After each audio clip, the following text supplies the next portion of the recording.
7h37, comment mettre en œuvre l'initiative contre l'immigration de masse acceptée par le peuple le 9 février dernier? C'est aujourd'hui que le groupe de travail chargé de proposer un projet et quelques pistes va se réunir pour la première fois. Groupe de travail composé de nombreux participants, les partenaires sociaux, des cantons, des villes, des communes. Il s'agira de mettre d'accord tous ces gens-là avant d'obtenir l'aval du Conseil fédéral pour le mois de juin de cette année déjà. Entre les intérêts divergents des différentes parties et l'urgence exigée de résultats, l'impression que l'exercice est pour le moins périlleux. Bonjour Yves Rossier. Bonjour monsieur. Merci d'être avec nous jusqu'à 8h à Berne, dans nos studios du Palais fédéral. Vous êtes le secrétaire d'État aux Affaires étrangères, numéro 2 du DFAE.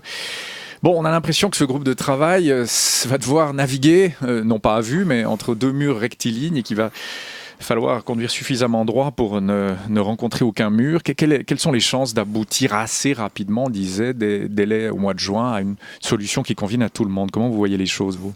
Bon, le délai du mois de juin, c'est un délai impératif parce que la Constitution, le nouvel article constitutionnel donne 3 ans pour le mettre en œuvre. Donc il faut effectivement au mois de juin avoir déjà des pistes. Enfin, on part de concept général de mise en œuvre de l'initiative. Je crois que le problème, on trouvera une solution qui contente tout le monde, ce sera probablement plus difficile parce que si les exigences de l'initiative sont assez claires, la mise en œuvre de quotas, la préférence nationale, etc. Ensuite, comment cela est réalisé, ça va évidemment dresser des intérêts les uns contre les autres, entre les divers secteurs économiques, les cantons, la question des frontaliers, donc il sera probablement difficile de contenter tout le monde. Vous parlez de quotas, d'après l'ordre du jour, la réunion va se baser sur les contingents. C'est acquis, ça? Tout le monde est d'accord là-dessus pour partir de ce point-là? Je crois que le texte de la Constitution est assez clair, puis à partir du moment où un article est dans la Constitution, il faut le mettre en œuvre. Alors il y a probablement une certaine souplesse dans l'interprétation, parce qu'il n'y a pas de chiffres qui sont mis dans l'article constitutionnel, etc. Mais sur les principes, en tout cas, moi, il me semble assez clair. On a entendu pas mal de lobbyisme de la part de certains cantons, notamment le canton lémanique, des contingents plus importants pour les cantons qui ont voté contre l'initiative, notamment Vaud et Genève. On va partir là-dessus aussi, c'est envisageable dans ce groupe de travail? Franchement, il y a tellement de suggestions qui ont été lancées à gauche et à droite qu'il m'est assez difficile d'en commenter chacune. Je crois que l'essentiel, c'est que les gens se mettent autour d'une table et puis essayer de trouver une solution qui permette de mécontenter le moins possible et puis d'arriver à quelque chose. Encore une fois, une solution consensuelle, ça sera probablement difficile. Mais quant à la manière de le faire, vous savez, si vous avez lu la presse depuis le 9 février, je crois qu'on a vu à peu près quelques centaines de mises en œuvre possibles. Et de revendications aussi, mais celle des cantons lémaniques qui veulent des contingents plus élevés, vous paraît a priori être légitime? Ni plus ni moins qu'une autre, très sincèrement. Vous êtes un peu de la langue de bois, pardonnez-moi. Non, c'est pas de la langue de bois, c'est que, encore une fois, dans le combat qui se dessine pour les quotas, chaque secteur économique, chaque canton, chaque région défend ses intérêts et puis les met en avant. Donc je me vois très sincèrement privilégier les uns plutôt que les autres. Aujourd'hui, dans le cadre de cette discussion, ça me paraît assez déplacé. Est-ce que vous pouvez nous dire peut-être, entre l'Union européenne et la Suisse, ça fait un peu quasiment 2 mois, comment sont les fronts? On a l'impression qu'ils sont durcis, au contraire de s'assouplir un peu avec le temps. Est-ce que vous partagez cette analyse? Non, parce que je crois que il a fallu à l'Union, parce qu'encore une fois, l'Union est quelque chose d'assez complexe et compliqué. Vous avez 27, maintenant 28 États membres. Donc encore une fois, quand on parle de l'Union, c'est assez difficile d'en dégager une volonté commune. Ce qui est certain, c'est que le vote du 9 février a mis la Suisse à l'agenda dans beaucoup de pays où elle ne l'était pas, parce que finalement, la relation avec la Suisse, elle concerne surtout, entre la Suisse et l'Union, concerne surtout les pays voisins, et beaucoup moins des pays plus éloignés, comme la Lettonie ou l'Irlande. Sur le principe, je crois que la libre circulation des personnes est probablement l'un des aspects du processus d'intégration européenne qui est le plus tangible pour les gens. Et si vous êtes attentif, vous apercevez que même les partis très critiques sur les migrations ou les partis décrits comme populistes ne la remettent pas en question. On parle de mesures d'accompagnement, on parle de restreindre l'accès aux prestations sociales, des conditions locales, un peu plus réservé à l'égard des nouveaux États membres. Mais il n'y a personne aujourd'hui en Europe qui demande de supprimer la libre circulation entre la France et l'Allemagne, entre l'Angleterre et l'Irlande, ou entre la Belgique et la Hollande. Donc là, on a touché quelque chose qui est vraiment au cœur de la construction européenne. Donc je ne crois pas pas qu'il y ait un durcissement. Je crois que la réaction, elle va assez de soi, me semble-t-il. Il n'y a pas un durcissement du côté de l'Europe. Par contre, du côté de la Suisse, on a entendu M. Blorer plusieurs fois qui dit on peut même se passer de libre circulation, etc. Est-ce que ça compte? Est-ce qu'il est entendu ailleurs, en Europe, vous pensez? Je ne crois pas que l'Europe, vous savez, aujourd'hui, le matin, quand elle se lève, elle a d'autres soucis sur lesquels elle doit se concentrer plutôt que d'écouter l'actualité politique suisse. Donc c'est plutôt l'Ukraine, la Syrie, l'immigration dans la Méditerranée, la crise financière, etc. Je crois que ça, c'est un débat de politique interne et puis qui concerne exclusivement les Suisses. Bon, la Suisse a proposé à la Croatie d'appliquer la libre circulation sans formellement signer le protocole sur l'élargissement de l'accord contre la Suisse et l'UE. Oui. L'Union européenne n'a pas l'air très séduite. C'était il y a quelques semaines. Comment vous voyez ce front-là, alors, Yves Rossier? D'abord, il ne s'agit pas vraiment d'un front. Encore une fois, quand vous traitez avec un ensemble de 28 États membres, c'est un petit peu en Suisse comme si on devait trouver une solution à laquelle tous les cantons, que tous les cantons approuvent. Donc, notre souci maintenant, c'est de rétablir le dialogue, puisqu'il a été suspendu assez généralement dans tous les chantiers ouverts entre l'Union européenne et la Suisse.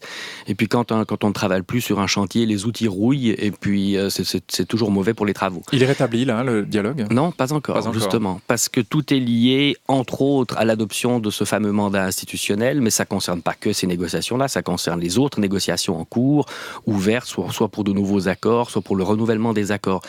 Donc, et là, il faut obtenir, pour qu'une telle décision soit approuvée, il faut l'accord de 28 États membres. Donc c'est vrai que la question qui concerne la Croatie est une question importante, mais ça ne se limite pas à la Croatie, loin de là. Il y a aussi levé la mise à l'écart de la Suisse sur Erasmus, sur Horizon 2020. Dieu sait qu'on en a débattu aussi. Oui, ça fait partie des accords que j'ai mentionnés. Vous avez cet objectif-là, vous avez des pistes pour l'atteindre? Disons, sur la recherche, déjà en automne dernier, l'Union, et ça c'est donc les États membres toujours, c'est pas la Commission, c'est toujours les États membres et l'Union et les institutions de l'Union, avaient posé un lien très clair, comme il avait été posé à l'origine des bilatérales, entre la garantie de la libre circulation d'une part et la pleine et entière participation de la Suisse au programme de recherche ainsi qu'à ses programmes éducatifs. Ce lien est toujours posé, en raison précisément de ce caractère fondamental de la libre circulation des personnes dans l'Union. Donc, la position de l'Union aujourd'hui, et puis elle est assez unanime au sein des États membres, c'est qu'une participation pleine et entière de la Suisse à tous ces programmes n'est pas concevable tant que le maintien de la libre circulation est garanti, et bien sûr au-delà des 3 ans, puisque pour l'instant c'est encore le cas, avec quelques nuances en ce qui concerne la Croatie, mais aussi au-delà. Ça, c'est la situation à laquelle nous sommes confrontés aujourd'hui. Il va falloir trouver une autre piste de travail, une autre porte, alors ce serait laquelle selon vous ?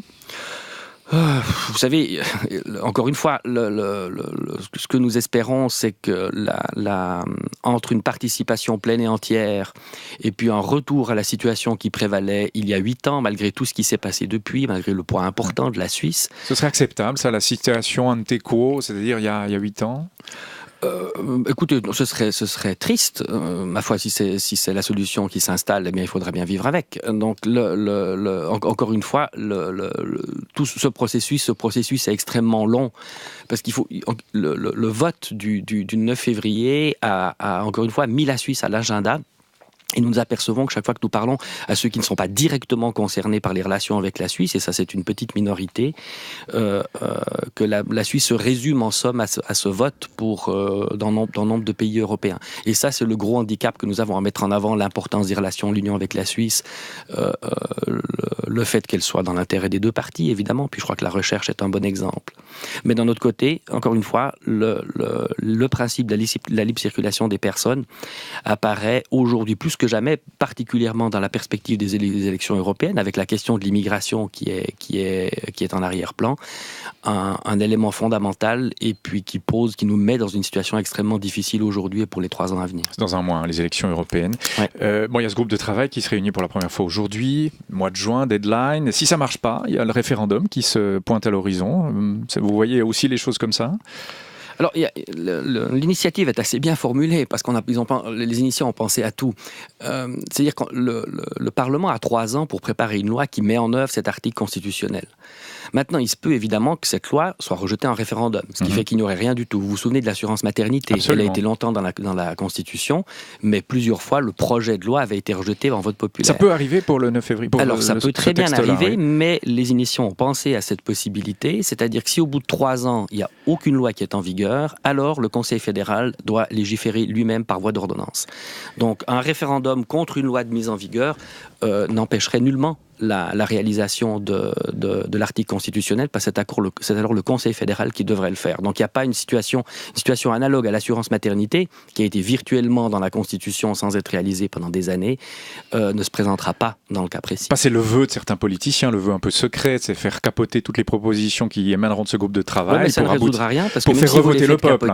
Si vous faites capoter, encore une fois, la loi de mise en œuvre, le Conseil fédéral adoptera une ordonnance et puis la mise en œuvre sera réalisée néanmoins. Et ce serait antidémocratique si on faisait revoter le peuple par rapport à ce qui a été accepté le 9 février, dans l'esprit? Je crois que la question, c'est pas assez démocratique. Enfin, organiser un vote, je vois pas ce que c'est antidémocratique. Mais ce serait ne pas respecter ce qui a été voté le 9 février de cette année? Vous savez, on n'en est pas encore là. On est au début, d'un long travail qui se fait sur 2 plans. Vous avez ce volet interne où ce groupe de travail commence à peine. On aura des principes généraux au début de l'été. On aura une loi à la fin de l'année qui sera lancée en consultation. Quant à l'éventualité, le contenu, le calendrier d'un deuxième vote, aujourd'hui, ça me paraît un peu tirer des plans sur la comète.